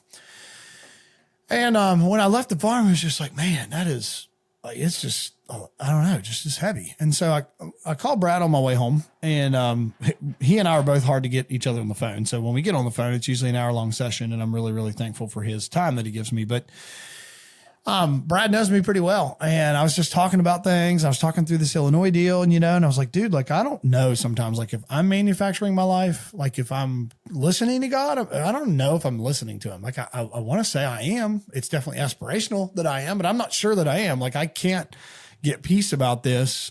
This deal is too good to be true. I don't deserve it. It's such a blessing. I've navigated it this far. It falls apart. I put it back together. It falls apart. I put it back together. It falls apart again. I still put it back together. Like, what is supposed to happen here? Like, what is supposed to happen? And, we're supposed to close in 3 days, by the way. And, so Brad said, listen, man, I'm just going to be honest with you. And by the way, Brad's not a hunter. Brad is an incredible real estate investor, owns a lot of dirt, does a lot of development, custom home builder, just all kinds of really, really cool things. But he's ironically not a hunter. I keep saying we're going to have to make you a hunter. He doesn't have any hobbies. I think it's why he's so successful. But anyways, he said, man, I'm just going to be honest with you. Like, it sounds like you're trying to have your cake and eat it too. And what he means is, when I talk to Brad constantly, I'm saying, hey, like, since I've moved, I've got to find a building. Like, I've got to find some land for me to build a building to store some of my stuff. Cause like right now I'm trying to grow this business, and I've got a lot of stuff at my farm in Jackson. And then I got stuff in my garage. My wife could well tell you. And then I got stuff in a lean-to shed over here. And then I got stuff at a friend's house. And then I got stuff over here. And it's like, stuff is everywhere, equipment wise, or marketing stuff, or mostly equipment, or seed, or feed, or blinds, or stands, or tractors, or whatever. It's everywhere. And here I am, in Canal Winchester in Lancaster, Ohio. And I've got to get centralized. Like, I've got to find something. And at the same time that this Illinois deal is going on, like, I keep losing bids on properties that we would be looking at for Molly and I to build a home, to build a barn. It's just mainly, man, I need a barn, because if we're going to sell our Jackson farm, I have kept a lot of my stuff there, and it's been a huge blessing, but it's an hour and a half from me. So anytime I needed something, I was driving 3 hours in a day just to get a piece of equipment, and it was just killing me for productivity. So, Brad, I'm always talking to Brad about that. And man, like, I just got to find something for me, man. Like, I'm transacting these deals, but I just got to find something for me. Like, my heart needs something for me. And so he was like, dude, it just, for what I'm hearing, like, you talk about needing something in Ohio, like, every day, and you live in these woes of trying to find what your next chapter looks like. And by the way, like, I'm very happy for where I moved, like where I'm at right now. I live in a subdivision. I like it because my kids have great friends here. It's been a complete God thing, and it's been where we needed to be in the season we were in when we moved. But we're in a different season, and I need some space. I need to be a redneck like I am, and not have a truck with a trailer in my driveway here waiting on the HOA to give me a ticket. So he knew all that. And he was just like, I don't, it just sounds like, okay, so you're about to drop $125,000 in Illinois and a $2,500 payment a month. And that doesn't accomplish anything you just said in Ohio. And that's all you talk about. And you know how expensive it's going to be to buy land or build, something there where you live, but you're cool with that. But like, that doesn't add up to me. And it was such pivotal time that I heard that. It was such pivotal time in my life because I was emotionally distraught, asking God on the way home, like, what should I be doing? What should I do here? I mean, I've talked to my seller off the ledge 5-10 times now, and he's finally come to peace with it. I asked him 2 nights prior to this conversation, like, are you good? Like, are you sure you're good? You're sure you're good? In the back of my mind, I'm kind of like, I hope he says no, and we can just cancel this deal. And, re-pick it back up, because like, I just don't think this is working the way I want it to work. And it was all I needed to hear. And I left that phone call, and I called Molly, and I said, I'm backing out. I'm backing out. I'm going to back out of my Illinois deal. And it makes me physically sick. Like, and I am physically sick. I'm embarrassed. I'm just all these things. I'm tired, but I'm backing out. And Brad has been the voice of reason for me in a lot of ways. And I just really hope that you have people like that in your life if you're listening. Of course, I'm happy to be that for somebody if they need a sounding board, but it's really hard to get connections that you can really believe in and know that they're like having your best interest. It's really hard to get that without being intentional about finding those connections. It really is. And I've been intentional about that with Brad and flown, I would go to mastermind events. I would go out and see what his business does when we would be in the area. And I've spent time with him. I've had him fly to Ohio. Like, we've really, built some roots together. So, for him to say, like, dude, I'm just telling you my thoughts. It doesn't accomplish anything that you just said, was all I needed to hear to say, listen, you can want this. You can. And God, I think, got me clear out to that island. He got me clear out to that island. So in that storm, at that night, in that storm, I think he could say, I'm asking you to trust me in my timing, not yours. Because my timing manufactured this whole thing. And my timing made it happen. My timing kept it alive during Nashville when the partner backed out. My timing and my manufacturing brought in my parents. And my manufacturing made this thing happen. And my manufacturing got the contract extension. Like, all of these things could have been signs. Should have been signs. So I backed out of my Illinois farm. And, yeah, it's been tough. It's been depressing. It's been sad. It's been deflating. It's been all of the things. And here's the wild part, because I'm going to try to put a bow on this, because I have some takeaways.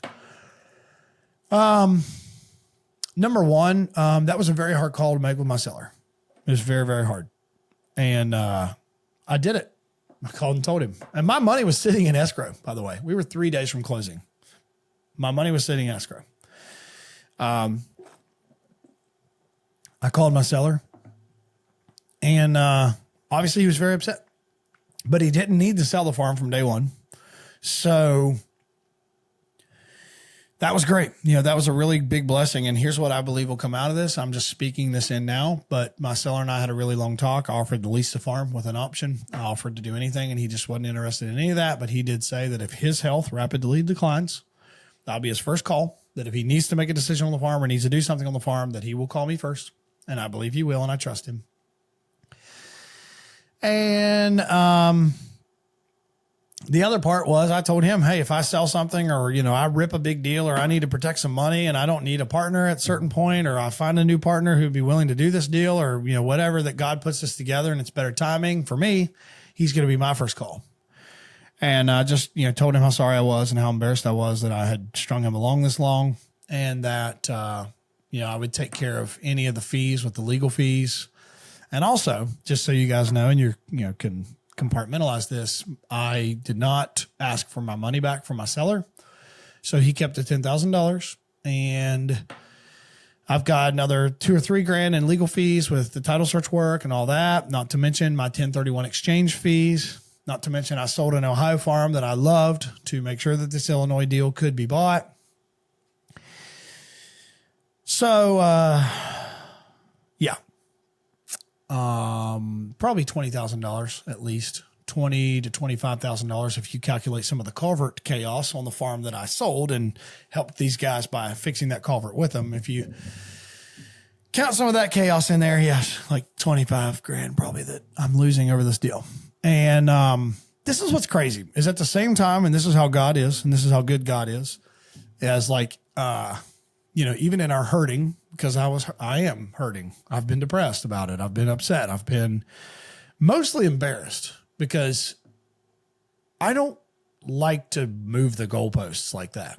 And that was deflating. It was just super embarrassing to go that far, go that long, build his trust, lead from the front, and then crap the bed like that. So here's how good God is. That whole time God loved me. God still loves me. God was never disappointed in me.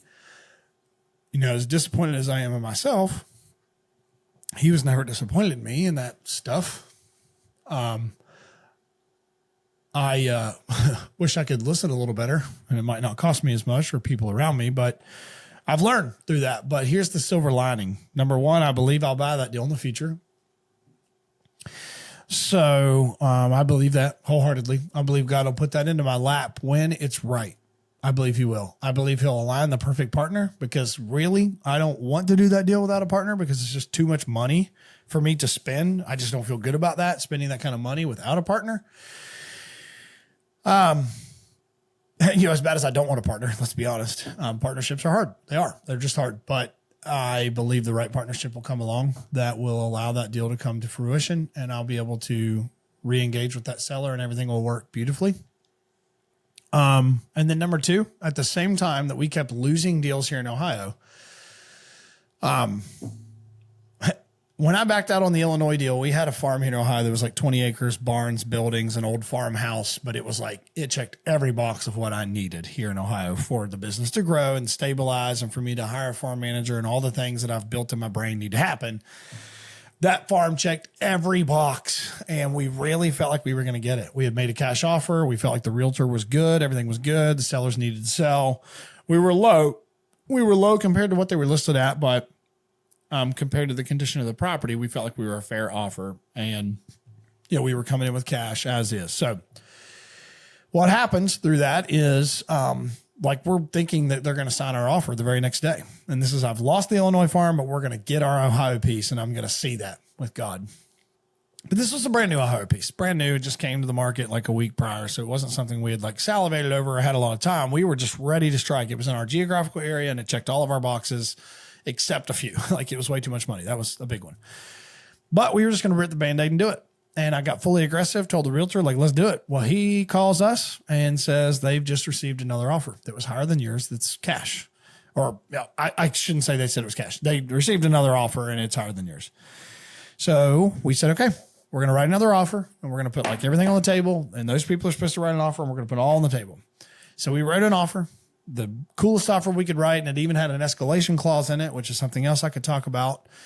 Which was basically, if they get another offer from someone else, we will go up. It's like a proxy bid, but they have to get a written offer to force us to go up. We have to see this written offer to force us to come up. So we had an escalation clause of another $75,000, right? We were putting every foot forward. We're going to get this deal. We're going to get it. It's going to check all my boxes. I'll go and happy cry there, and it'll all make sense why God, put me through this. Well, we lost that deal. They accepted an offer that was the exact dollar amount that our offer was with the escalation clause, but ours was financed. After a certain period, we had to switch it to financing from cash if they escalated it. And the other one was cash at the exact same number. And we lost it. And, it was okay, all right. So we're taking a lot of L's, And, of course, it's all right, God, I trust you. I do. Where are we going though? What's happening? What is happening? I have a sprayer in the garage bay of my wife's garage spot for her car. What's happening? Something's got to give here. Out of nowhere, and this is God, we had lost a property that we bid on. It was a sheriff's auction. We had lost it back in March. Molly and I had lost it. It was 15 acres in an exact area we wanted to be. It had a house on it, had an in-ground pool, an old tennis court. It was just a really cool but sad place because it was totally overgrown. You could tell some very dark chapters had happened for those people. Obviously, probably some deaths, and people that inherited that didn't care or whatever, but the sheriffs, they auctioned it, and we got outbid. We just quit bidding. We went $20,000 over our, this is our max. And at that time, that was our max. We didn't know any better, and we lost it. And so I was sick about it. And I called the guys back in March, called him 2 weeks later, and was I called the county, the sheriff's auction, and said, hey, I don't know if you can tell me this or will tell me this, but would you be able to get me in contact with the winning bidder? I would just like to make him an offer. And they did. They gave me the guy's number, called him and offered him $50,000 more than he won it for, which was $6,000 more than I bid. I offered him $50,000 more than that. And he said, no, he had offers $100,000 more than that. And I was like, well, yep, we're done.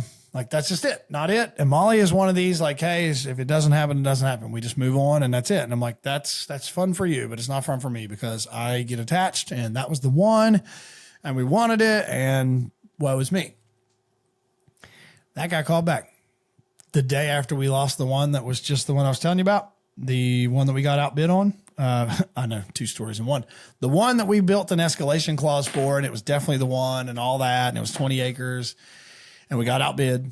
The guy calls back that wouldn't take my offer on the sheriff's auction, and he gives me the number that's about $5,000 more than I had offered him, maybe $8,000 more than I offered him, and said, I just got clear to close from the county. I've bought a bunch of other stuff.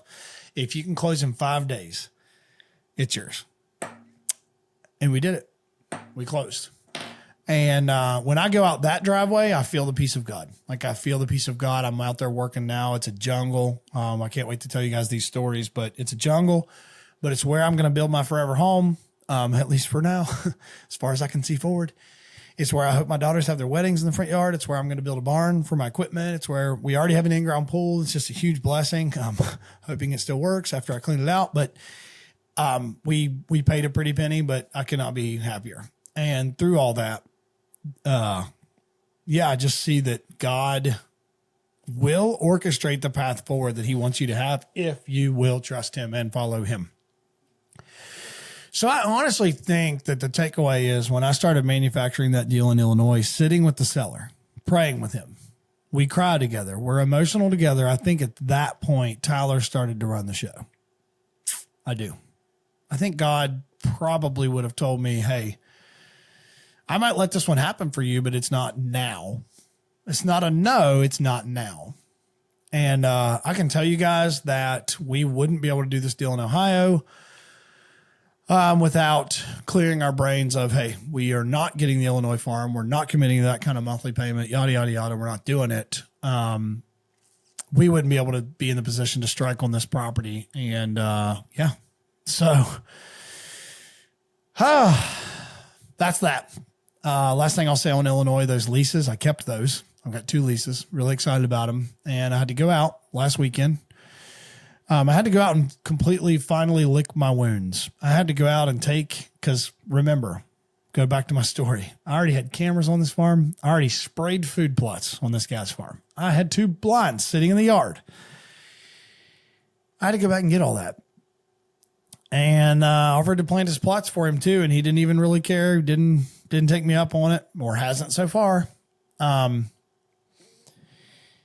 I had to go get all that, and I had to, I don't know, there's this, there's a friend of mine in West Virginia that wrote a book called Boxing with God. And it's a really good book, small book, but it's talking about, he lost his wife and just finding himself out in the middle of nowhere on a boat and how he's just boxing with God and just kind of wrestling with your relationship, wrestling with it. And I think wrestling is very healthy with your relationship with God and asking questions. And so,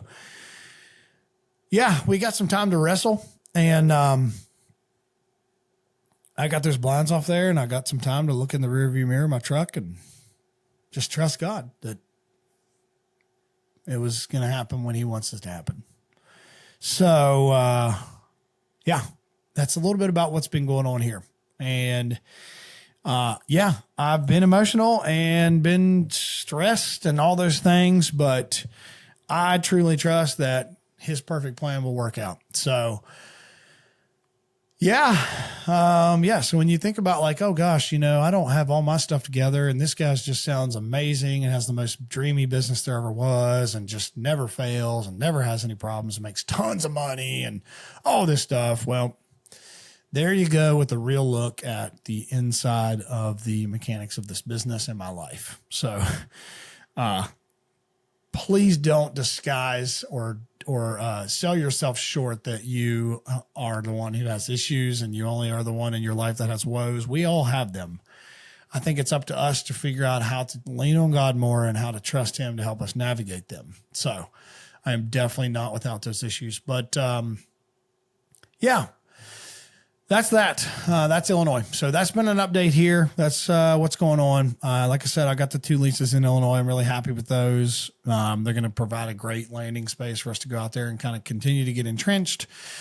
But we're all systems go here in Ohio. And the last thing I'll say, just kind of as a company update back from personal stuff, is that I'm an open book. I'm an open book. If you listen to this and you're a landowner or an aspiring landowner, or you know somebody who's a diehard hunter, I am an open book about our properties. If you're interested in any property I have, I'm an open book. I'll tell you anything you want to know.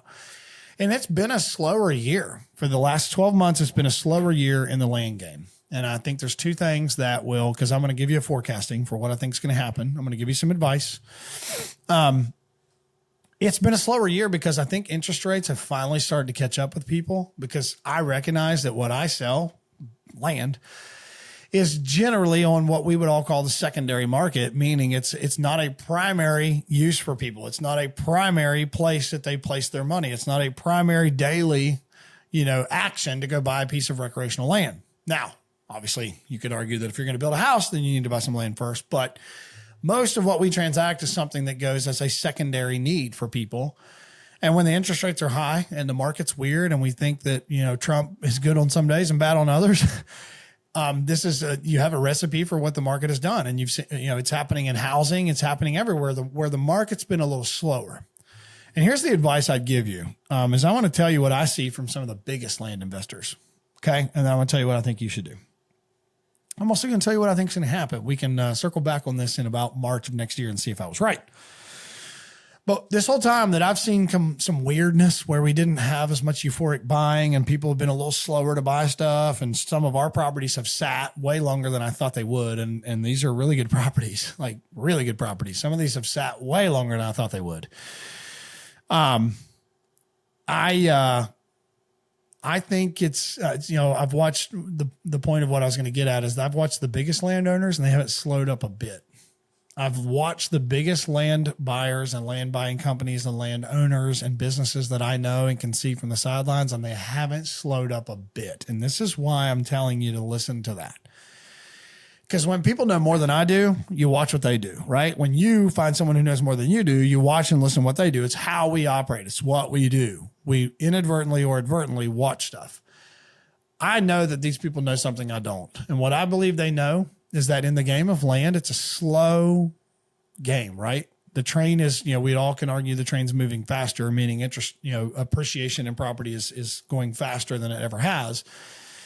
But that's still a fairly slow moving train at the end of the day. And I believe that these people, these big land companies that I would compete with, are buying and buying and buying because they know it will break free again. And if you sit on the sidelines while it's not broken free, number one, you may miss the deal. You may miss the piece of land that you wish you had bought. While interest rates are higher and there's less buyers and there's less competition, right now is a buyer's market. I'm telling you up front, right now is a buyer's market. Don't sit on the sidelines and wait until it's again a seller's market to try and get in the game. Because guess when it's a seller's market? When interest rates are lower, okay, that's when it's a seller's market again. And we're going to have that. Here's what's going to happen. I don't watch the news all the time, but here's your fearless update from me. My parents watch the news all the time, so I'm going to give you what they're saying and what I've heard other people saying.